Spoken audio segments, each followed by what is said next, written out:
everything we thought about Cavalcante and his flight was true. He was a desperate man. He was actively avoiding apprehension. And shortly after he escaped from the prison, he had hunkered down in an area that was very, very secluded, very, very wooded. And he didn't move for the first couple of days, he said. He survived on a watermelon that he found at a farm. He drank stream water.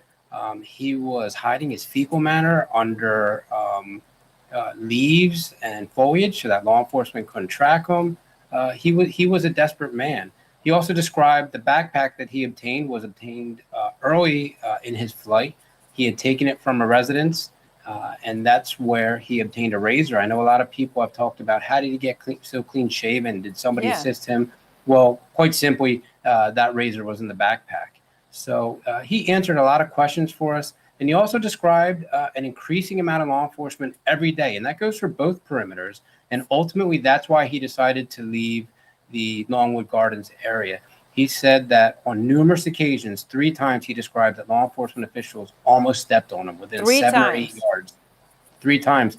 But that just proves to you how thick the vegetation and the foliage was. It was just an immense area to search. I don't think the public understands how hard it was in extreme heat and extreme conditions to locate him. So in the final moments, and I'm honing in on something you said that he said in the interview today, that there were 3 times that law enforcement officers almost stepped on him. You said that they were 7 to 8 yards away.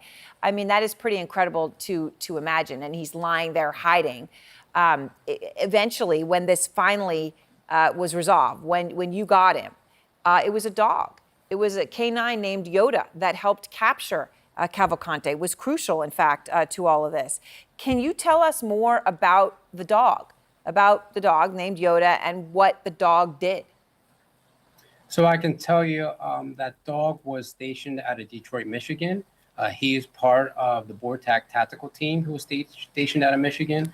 I believe he's 3 years old. He's a Belgian Malinois, and he was just essential as far as the tracking and the searching, as were numerous other canines that were here. We had other Malinois, we had German Shepherds, we had a Bloodhound. So all these canine resources were utilized from different tactical teams from the area, and they were just an incredible resource. I mean, it's incredible. So what did Yoda actually do? And I again, to remind everybody that at the time when he was apprehended, and Yoda's instrumental in this, Cavalcante has a rifle, I understand, within his possession, within arm's reach.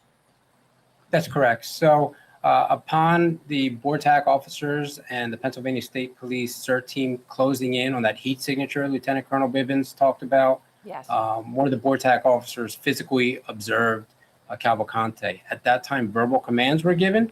Cavalcante attempted to flee by slowly crawling away, and the tactical decision made, I'm assuming by BORTAC and the state police, was to deploy that canine. We knew that he was armed, and using a canine we felt was a reasonable option before upgrading to deadly force. As Yoda moved in on Cavalcante, I believe the only thing showing at the time was Mr. Cavalcante's head, or the crown of his head. He ended up taking a bite on the top of his head, which I know a photo has been going out around with a lot of blood. And that's the reason why the blood was there, because he took a bite towards the top of his head. Now, canine is a bite and hold dog, so there was no holding when you bite someone on the crown of your head. So Cavalcante was again bit in the lower extremity area. Yoda held, and then Mr. Cavalcante submitted to the commands, and he was taken into custody by an approaching CERT team from the Pennsylvania State Police.